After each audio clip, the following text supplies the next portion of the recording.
పశ్చిమ బెంగాల్ ఎన్నికల్లో BJP tsunami సృష్టించింది. బెంగాల్లో అధికారం చేపట్టాలనే తమ కలను సాకారం చేసుకుంది. బెంగాల్లో వరుసగా 4వసారి ప్రభుత్వాన్ని ఏర్పాటు చేయాలని భావించిన టీఎంసీ అధినేత్రి మమతా బెనర్జీ ప్రయత్నాలకు అడ్డుకట్ట వేస్తూ మొత్తం 294 స్థానాల్లో 206 స్థానాలు గెలుచుకుని భారీ విజయాన్ని నమోదు చేసింది. అయితే బెంగాల్లో వామపక్షాల 34 ఏళ్ల పాలనను మమతా బెనర్జీ తుడిచిపెట్టగా ఇప్పుడు టీఎంసీ 15 ఏళ్ల పాలనకు బీజేపీ ఎండ్ కార్డ్ వేసింది. భారత రాష్ట్ర రాజకీయాల్లో తిరుగులేని నాయకురాలుగా ఉన్న మమతా బెనర్జీ కోటను బద్దలు కొట్టింది. అంతేకాదు, టీఎంసీ ఓటమి పక్కన పెడితే భవానీపూర్ నియోజకవర్గం నుండి పోటీ చేసిన మమతా బెనర్జీ సైతం ఎమ్మెల్యేగా విజయం సాధించలేకపోయారు. ఇక 1984లో బెంగాల్లో కేవలం 0.4% ఓట్లు పొందిన బీజేపీ ఇప్పుడు టీఎంసీ కంచుకోటను కూల్చివేసింది. అయితే బెంగాల్లో మమతా బెనర్జీ నేతృత్వంలోని టీఎంసీ ఓటమికి గల కారణాలను ఇప్పుడు తెలుసుకునే ప్రయత్నం చేద్దాం. ఒక రాజకీయ పార్టీకి 15 ఏళ్ల అధికారం చాలా సుదీర్ఘమైన కాలమని చెప్పాలి. 2011లో మమతా బెనర్జీ బెంగాల్లో 34 ఏళ్ల వామపక్షాల పాలనను తుడిచిపెట్టి టీఎంసీని అధికారంలోకి తీసుకొచ్చారు. అయితే అధికార వ్యతిరేకత మొత్తం ఒక చోట చేరి ప్రత్యామ్నాయం వైపు చూడటం అనేది ఏదో ఒక సమయంలో జరుగుతుంది. బెంగాల్లో ఈ ఎన్నికల్లో అదే జరిగింది. 15 సంవత్సరాలుగా అదే ప్రభుత్వం, అవే ముఖాలు, అవినీతి ఆరోపణలు ప్రజల్లో వ్యతిరేకతకు కారణంగా నిలిచాయి. ఇలా చివరకు ఈ ఎన్నికల్లో టీఎంసీ అధికారానికి దూరం కావాల్సి వచ్చింది. 2024లో కోల్కతాలోని ప్రభుత్వ ఆధ్వర్యంలోని ఆసుపత్రి అయిన ఆర్జీకర్ మెడికల్ కాలేజ్లో ఒక ట్రైనీ డాక్టర్పై జరిగిన అత్యాచారం, హత్య ఘటన దేశవ్యాప్తంగా పెను సంచలనం సృష్టించింది. అయితే ఆ సమయంలో తాను బెంగాల్ మహిళల కోసమే పరిపాలిస్తున్నాననే మమతా బెనర్జీ విశ్వసనీయతపై అనేక ప్రశ్నలు తలెత్తాయి.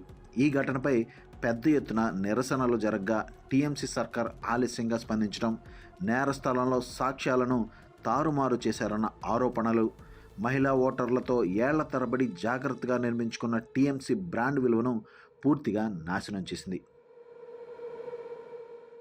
మరోవైపు ఆర్జీకర్ ఘటన బాధితురాలి తల్లి రత్నా దేబ్నాథ్ మమతా బెనర్జీపై సంచలన ఆరోపణలు చేశారు. అంతేకాకుండా తన బిడ్డలాగా మరొకరికి అన్యాయం జరగకూడదని అన్నారు.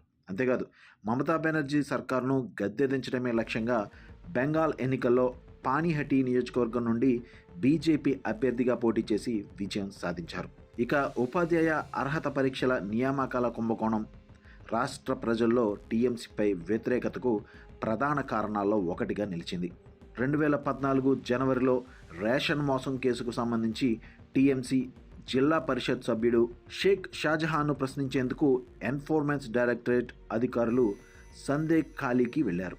అయితే షాజహాన్ మద్దతుదారులు ఈడీ బృందంపై దాడి చేయడంతో 3 అధికారులు గాయపడ్డారు. షాజహాన్ పారిపోయి 55 రోజుల పాటు పరారీలో ఉన్నాడు.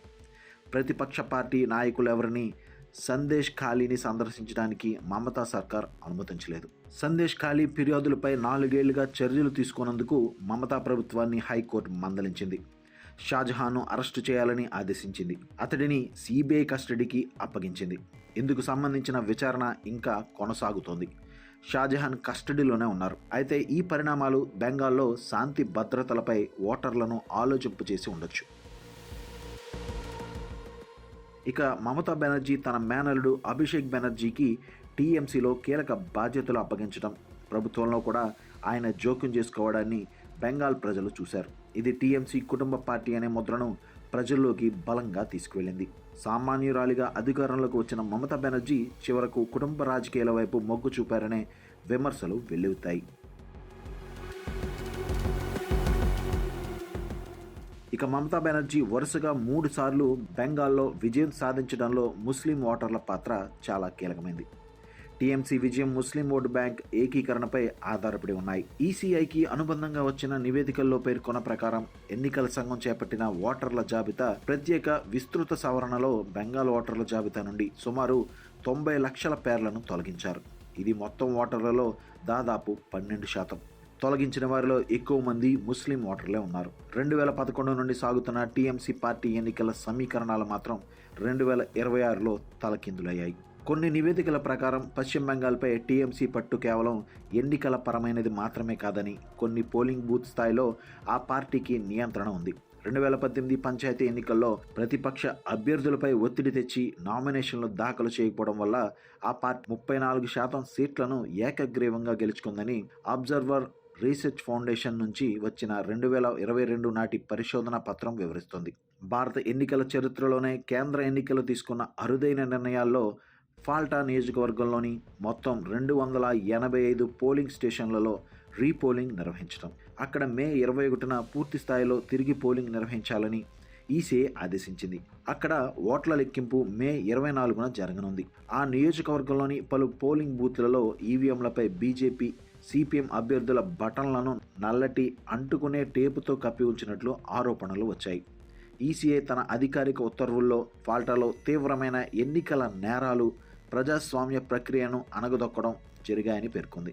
ఇక బంగ్లాదేశ్ నుంచి వచ్చిన హిందూ శరణార్థులైన మతువా సామాజిక వర్గం ఉత్తర, దక్షిణ 24 పరగణాల జిల్లాల్లోని కీలక నియోజకవర్గాల్లో సుమారు 17 లక్షల ఓట్లను కలిగి ఉంది. మమతా బెనర్జీ గత కొన్నేళ్లుగా సంక్షేమ పథకాలు, ఇతర మార్గాల ద్వారా వారిని ఆకట్టుకోవడానికి ప్రయత్నించారు.